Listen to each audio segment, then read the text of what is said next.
خبرې وکړې څلورمې پېړۍ زما او په پاکستان پیپلز پارټۍ له وکړو خو پیپلز پارټي ما پېژنې نه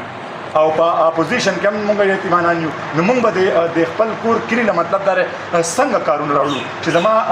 لکه په تېر شوي انتخاباتو کې هم زه په خیبر پښتونخوا کې موږ د ټولو نه زیات ووټ چې کوم دی موږ اخیستی دی خو زما دا کشر چې کوم دی دا خو نه تپوس ته نه د غش ته نو زه دا خبرې کوم چې روبین خالد ته هم دا خبره کوم کریم کونډي ته هم دا خبره کوم زرداري ته هم دا خبره کوم او بلاول ته هم دا خبره کوم چې کم از کم دا شهید ذوالفقار علي بټو صاحب او محترم دا سیاست چې کوم دی دا د ډراینګ رومونو نه راایستی و او د یو عام ورکر په خپو کې ایښودی و خو دا سیس چې کوم دی دا واپس هغه ډراینګ رومونو ته تللی دی چې څوک روټیګانې کولی شي څوک بوټ پالش کولی شي او هغه د ووټ هم نه ورکوي هغه د مطلب پیپلز پارټي تباه او برباد کړي خو هغه به پکې مزې کوي او موږ چې کوم دی موږ به پکې دغه شان ناست یو نو زه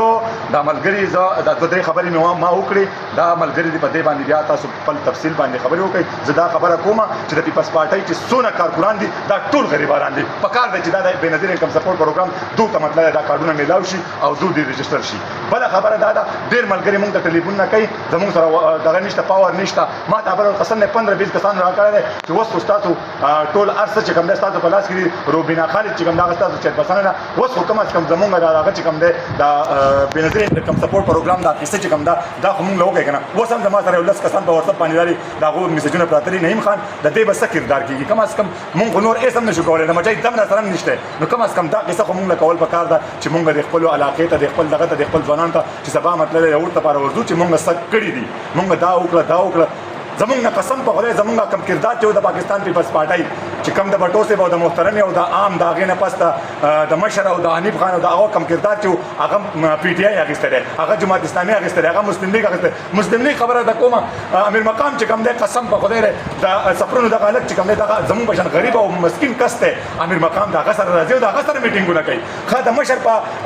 په جنازه کې ماښام امیر مقام راغی د دې ترناو هلک ته مطلب دی ته به یې پېژنې نه یم هغه ما ته موبایل وښو وایي امیر مقام ما ته ټلیفون کړی دی ما ته ټلیفون کړی دی مونږ قسم په خدای ښه بله خبره را یادېږي په کتیاړۍ کې مې یو ملګري تر پیپلز پارټۍ دعوت ورکړو ما ورته ویل یاره پیپلز پارټۍ ته راشه وی بلکل درځم خو زما یو شرط دی ما ته یې ووایه ما ورته ووایه وی ستا دپاره به شرط دی شکور خان چې ته به د بټخېلې په ورځې او که تا ته خپل لیډرشپ اقبال ووي نو زه ستا په پارټۍ کې مطلب دا زه شاملېږم خو